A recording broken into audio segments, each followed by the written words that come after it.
Suddenly your pet looks in a different direction, barks. You will see cats, playing with their paw or trying to jump and play. And I'm seeing her getting very anxious because she is processing this grief in a different manner.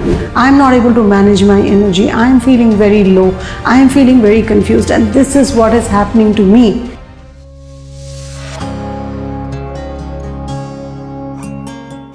So many a times people come to my session and ask me, do animals hold grief? And my answer to that would be yes and no.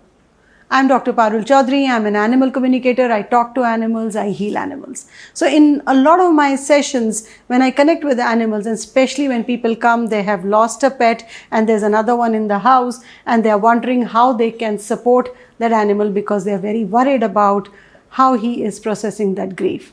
So I did a very interesting session and I connected with this cat. So this cat had just lost her cat companion who has lived an entire lifetime with her, and the human was very concerned because this cat was not behaving her usual self. She was sitting a little aloof, not wanting to connect so much, and the human would go again and again to check on her, are you okay? And the human would pet the cat and try to hold the cat, and obviously she was processing her grief, and humans process grief in a very different way in comparison to animals because they are not aware of the big picture which that animal is. So the lady was very, very heartbroken, which I totally relate. Being a pet parent, losing a pet is the most difficult thing. So I asked the cat, what's happening and how are you feeling as your companion is no more? She says, look, I am grieving, but I'm grieving in my own way because I can still connect. I still get messages. I can still see her visiting me in the space. And there are times when many of you must have seen who have lost a pet and have another one at home. Suddenly your pet looks in a different direction, barks. You will see cats, playing with their paw or trying to jump and play. So the cat said that she comes in, I feel her energy, I can see her. So I'm pretty much okay. I'm just missing the physicalness. But my human, I'm more worried and anxious. I'm absorbing her energy a lot and I'm seeing her getting very anxious because she is processing this grief in a different manner.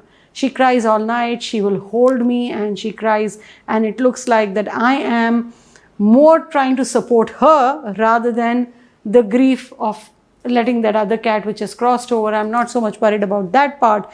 That is okay, that has happened. But now I am grieving along with my human and I'm trying to support her. So there are times when I absorb her energy, I go sit in the corner, I try to release what I have absorbed. I'm doing my own energy work. But I'm totally more supporting my human rather than supporting my own grief, because my own grief I've handled it. But here I am helping my human to handle that grief.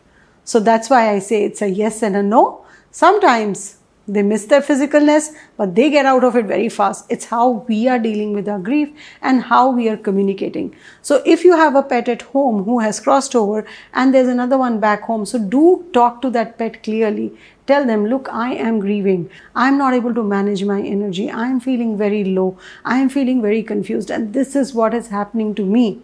And this is the time I understand that you are here to support me, but this is what is happening within me. Rather than sometimes we try to escape this, we do not want to show it to our pets who are physically present with us, and they get confused because they are scanning us, they are looking at us, they are seeing, okay, I can sense grief, I can see her grieving, but why she's not talking about it? What's happening? So it's very confusing for them and they try to support you more or they try to move away from you. Either which ways, they are just trying to help you. So a clear communication, talking to them, telling them what exactly is happening with you, telling them, okay, this is the plan. Now this is how I'm feeling.